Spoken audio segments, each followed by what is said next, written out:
Dear student, today we shall discuss chronic lymphocytic leukemia. In the short term, it is known as CLL. So let us try to define CLL. Chronic lymphocytic leukemia, it is a lymphoproliferative disorder characterized by monoclonal malignant transformation in the B lymphocyte. So, due to the malignant proliferation, actually monoclonal malignant proliferation in the B lymphocyte, there is overproduction of large number of lymphocytes in the bone marrow, and they enters into the circulation to lead to lymphocytosis. So immunophenotypically, it is already proved that the origin of this disease from B lymphocyte. So the all lymphocytes which are produced in the circulation, they are B lymphocyte immunophenotypically. So that is why sometimes it is also known as B cell neoplasm. So CLL is a variety or variant of B cell neoplasm because the lymphocyte is mainly B cell in origin.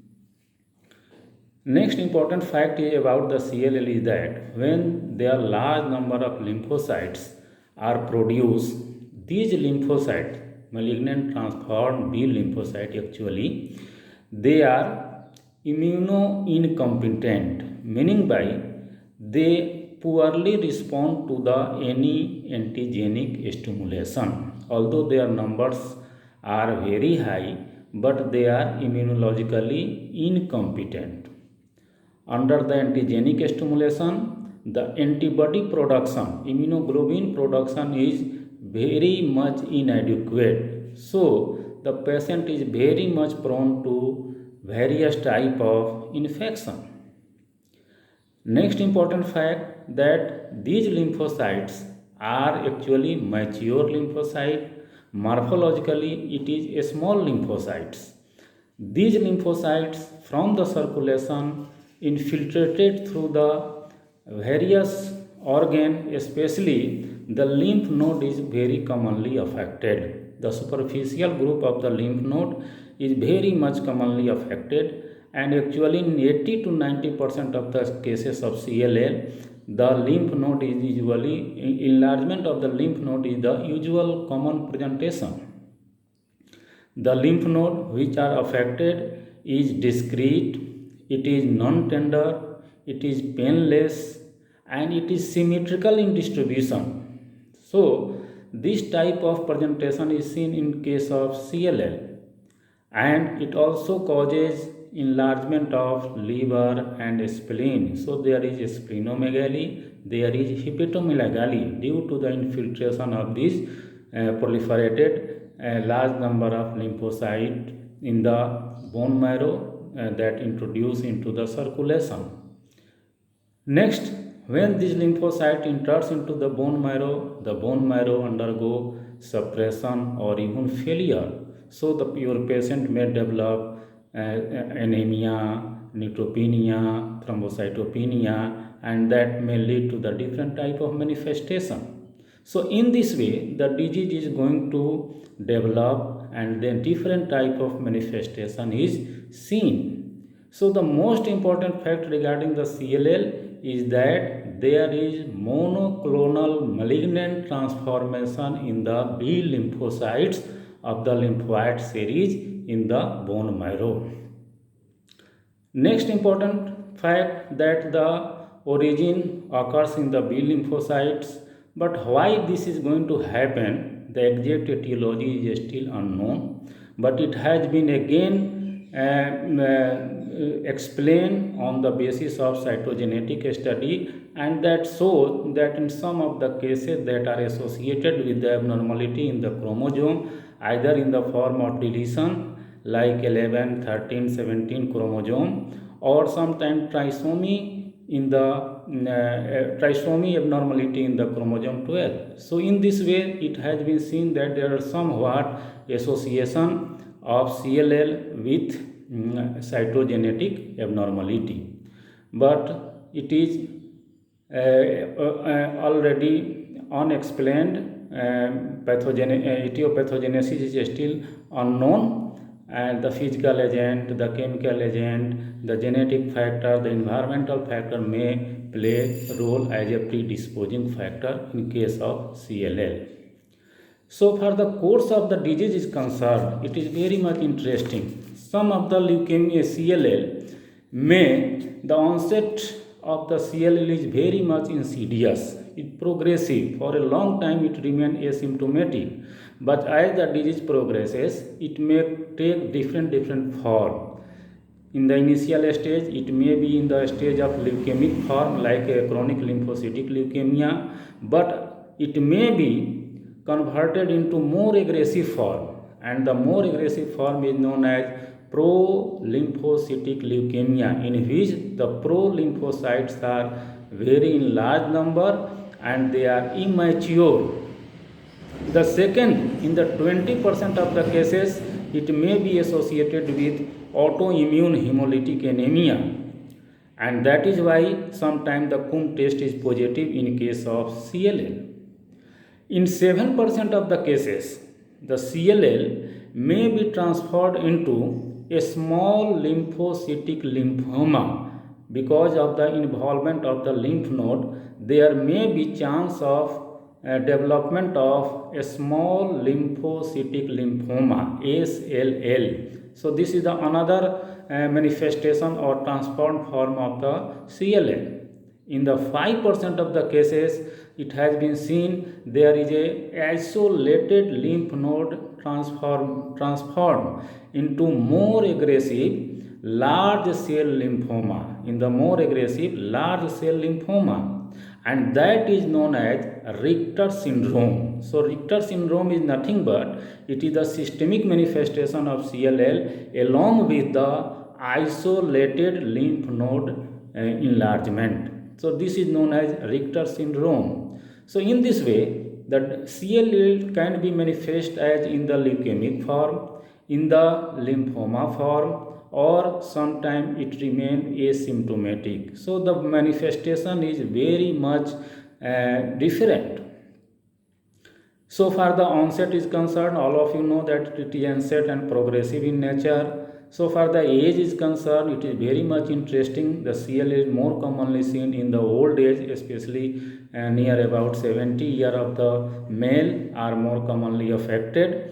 After 50 years or 70 years, this is the vulnerable age where the CLL is seen. So among the leukemia, all of you know that ALL is more common in children, AML is more common in the old age, and CML is more common in the middle age, and CLL is more common in old age. But AML has no age barrier, it can occur in any way. So this is the age relation with different type of leukemia. The usual presentation of the patient suffering from CLL is sometime first initially it is asymptomatic, but as the disease progresses, different manifestation is going to seen. The most usual presentation is, I have already told you, that lymphadenopathy, that is the enlargement of the lymph node, is the most common usual presentation. The superficial group of the lymph node is going to involve, it is painless, it is non-tender, it is discrete or diffuse in distribution, and symmetrically involvement. It is a very interesting thing, symmetrical involvement, meaning by if occurs in one side of the cervical group of lymph node, then other side of the cervical group of the lymph node will be involved. So distribution is very much symmetrical, and that differentiate this is from the other causes of lymphadenopathy where it is asymmetrical. So this is a very important clinical finding that suggests CLA, symmetrical, non-tender, diffuse, superficial group of the lymph node involvement. Other manifestation, there may be chance of anemia, there may be organomegaly in the form of splenomegaly, hepatomegaly. There may be thrombocytopenia that lead to the bleeding tendency. As you know that there is the lymphocytes are immunoincompetent, so the patient is very much vulnerable for the different type of infection, like respiratory tract infection is very commonly seen. In the blood there is lymphocytosis, it is very common. And the lymph node if the disease progresses in lesser extent, there may be tonsillar enlargement that may cause mediastinal compression, or even there may be joint pain because of the hyperuricemia, because of the hypermetabolism that may lead to the progressive anorexia, weight loss, unexplained fever, and malaise. So these are the different type of manifestation. So a ray classification is given here according to the stage of clinical manifestation.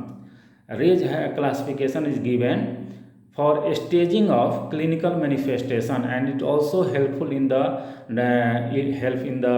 deciding the prognosis of the CLL. So it has been seen that in the stage 0, the patient has got only lymphocytosis. In the stage 0, the patient present only the feature of lymphocytosis. In the stage 1, the lymphocytosis is along with lymphadenopathy. If it is seen, then it is in the stage 1, lymphocytosis along with lymphadenopathy. In the second stage, there is organomegaly, meaning by the liver and spleen is enlarged. In the third stage, there is anemia, and in the fourth stage, there is thrombocytopenia. So, the RAGE has given classification on the basis of progression of clinical manifestation. Usually, the patient, if it is present in the 0 to 1 stage, the patient has got low risk, meaning by in this condition the prognosis of the patient, if the treatment is started, it is good. If the patient is present in the stage 2, meaning by only there is organomegaly, then the patient has got intermediate risk and the prognosis is moderate. But if the patient is in the third or fourth stage, meaning by there is a presence of anemia and thrombocytopenia, then this patient belongs to the high risk group, and in this condition the prognosis of the patient, the life expectancy is very worst, and the life expectancy is very low, near about 2 to 5 years your patient may collapse. So in this way, the clinical presentation decide the onset of the disease, the progression of the disease, the clinical manifestation of the disease, and decide the prognosis. So prognosis depends upon staging, in which stage your patient come to your clinic, and it also helpful in the deciding the treatment protocol. So far the diagnosis is concerned, your diagnosis is made by the two grounds, two basis. One is clinical findings, the features of anemia, thrombocytopenia, along with organomegaly, lymphadenopathy, along with the presence of absence of infection. So these are the lymphadenopathy, the major clinical finding. So this is the first ground. But it is not sufficient, because this type of presentation will be seen in various type of myeloproliferative disorder or other type of leukemia. You must take the help of peripheral blood smear examination. This is the only tool for the diagnosis of CLL, and also helpful in the differential diagnosis of CLL from similar condition. So the previous examination shows that there is anemia, means the hemoglobin concentration will be low, it will be moderately or mild or moderate deficiency of the hemoglobin concentration. The RBC morphology is normocytic, normochromatic. Reticulocyte sometime count is going to increase, and I have already told you that in the 20% of the cases it may be associated with autoimmune hemolytic anemia, so that may lead to the positive Coombs test. So this is the RBC changes in case of CLL. In the WBC series, the total count will be increased. It will be about 50,000 to 2 lakh per microliter, and the differential count is very important here. Only this is a very important point for the confirmation of diagnosis, that differential count is very important, and differential count show that there is presence of large number of lymphocytes. Actually, a small lymphocyte, mature lymphocytes are present in 90%. 90% lymphocytes are small lymphocytes, and their nucleus is very much condensed chromatin, and it is very difficult to differentiate it from the normal lymphocytes. But here, in case of normal, the larger lymphocytes are very much decreased here. So presence of large number of small lymphocyte along with the decreased number of large lymphocyte, it is very important. Presence of large number of small lymphocyte, 90% are lymphocytes are small in nature, and only 10% are large lymphocyte. So this type of presentation is very much markable and helpful in the diagnosis of CLL. Another important point, the absolute neutrophil count will be either normal or it is decreased. There may be chance of neutropenia when the bone marrow is going to suppress. And very remarkable cell that is known as a smudge or basket cell. This is the very pathognomic cell sometimes seen in case of CLL, known as a smudge cell or basket cell is present. It is nothing but this cell is degenerated fragile malignant lymphocyte. Degenerated fragile malignant lymphocyte. This type of abnormal lymphocyte is sometimes seen in the peripheral blood smear examination, and they indicate CLL. Platelet count की सवाल जहाँ तक है, वहाँ platelet count या तो normal रहेगा या डिक्रीज हो जाएगा because of the bone marrow involvement, and some time the platelet count is decrease because of the autoimmune destruction, that is autoimmune thrombocytopenia is going to seen in case of CLL. So in this way the blood picture is going to seen here. If you see the bone marrow, in the bone marrow lymphoid cell is very much hyperproliferative. There is infiltration, there is a presence of a small lymphocyte in the bone marrow. The erythroid series is suppressed, the myeloid series is going to suppress. So this type of bone marrow picture is sometimes seen. In the blood there may be sometime hypogammaglobulinemia, meaning by the immunoglobulin level is going to reduce because the malignant transformed B cell are very much incompetent for the production of immunoglobulin under the antigenic stimulation. So gamma globulin level is going to decrease, but there may be chance of IgM type of paraproteinemia can be seen in the blood. So the Coombs test all know that in 20% of the cases the Coombs test are positive. So this type of blood picture is very much seen in case of CLL and very much helpful in the diagnosis as well as in confirming the diagnosis as well as differentiating CLL from the other condition. अगर इम्यूनोफेनोटाइपिकली हम लोग देखें तो इम्यूनोफेनोटाइपिकली the malignant transformed B cells are B cell in origin because it has got positive B cell marker like CD19, CD20, CD23 and surface immunoglobulin of various class, usually monoclonal light chain of either kappa or lambda type. So this type of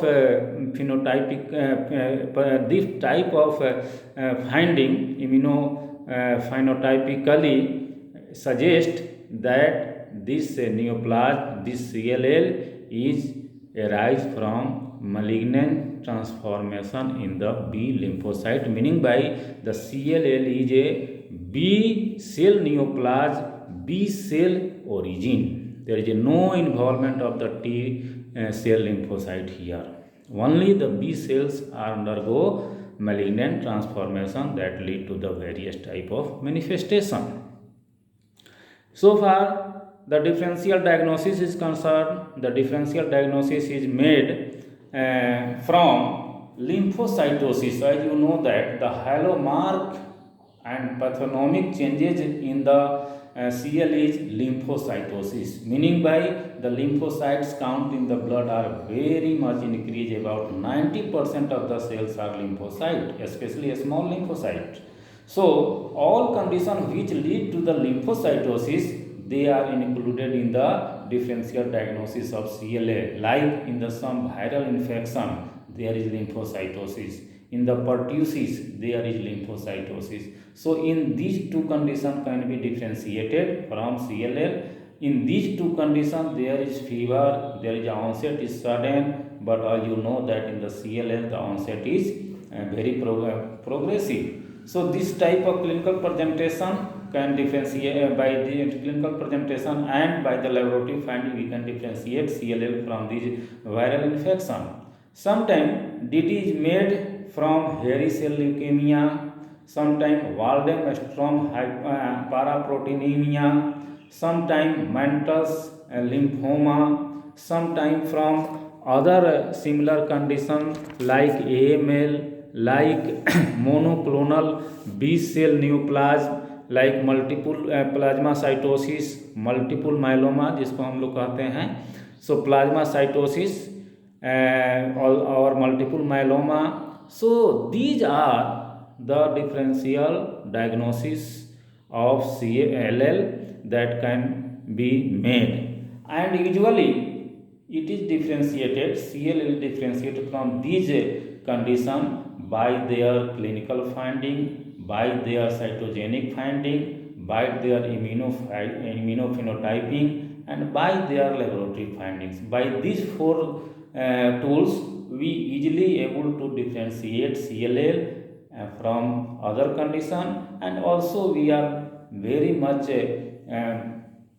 capable for the confirmation of CLL. Again, another important fact that I have already told you that sometimes the CLL may be transformed into the lymphoma. Lymphoma, that is a very important manifestation of CLL. So that is why the CLL is categorized in the lymphoproliferative cell. It is not included in other type of acute leukemia, because there are two transformation. CLL can occurs in leukemic form, and it can also transform into the lymphoma form. The malignant changes in lymph node is going to involve here as the disease progresses. So if you go for the histopathological examination of the affected lymph node in case of CLL, what will be the finding? The finding is very much important, that the affected lymph node shows there is diffuse proliferation of well differentiated, mature, small and uniform lymphocyte proliferation with absence of any atypical cytological changes or mitosis. So the nature just seems like a benign nature in the affected lymph node. There is no malignant transformation in the affected lymph node, because there is no evidence of atypical cytological changes or atypical mitosis. Only there is an infiltration of large number of well differentiated, mature, small and uniform lymphocytes they are seen in the affected lymph node, and that is why that may lead to the progressive enlargement of lymph node. So this is the usual histopathological finding in the affected lymph node. Only 7% of the cases of CLL can manifest in the a small lymphocytic lymphoma, but we must know that it is more commonly it is present in the leukemic form, but in 5 to 7% it may develop a small cell lymphoma or even large cell lymphoma. So far the prognosis is concerned, the disease is very much insidious in onset. The treatment, if it is given, early diagnosis and treatment is given, the life expectancy may be increased, but it has been seen that the average, the survival rate is about 10 to 15 years. But if it is treated with allogenic bone marrow transplant, then survival may be increased. But the prognosis will be depends upon many factors, as I have already told you, that in what stage your patient come to your clinic, the first, whether in the stage of 1 or stage 2 or stage 3, meaning sometime the prognosis is also decided by the cytogenic abnormality. So it has been seen that if the CLL is associated with the deletion of chromosome number 17, the prognosis is very worst. If it is associated with the deletion of chromosome 11 Q, then prognosis is better. But if it is associated with the deletion of chromosome 13 Q, then prognosis is somewhat good. So the prognosis depends upon many factors, meaning by the cytogenic abnormality, it is decide stage of the disease, in which stage is come your patient. Third, there is treatment policy, treatment protocol, it also decides the prognosis. So prognosis depends upon many factors, and that will be important factor regarding the CLL. But overall prognosis of the CLL is bad following after diagnosis. In 5 to 10 years there may be chance of death. So in this way the CLL is diagnosed, it is the prognosis is given. So this is all about CLL. In the next class we shall start another lymphoproliferative disorder. Till, thank you.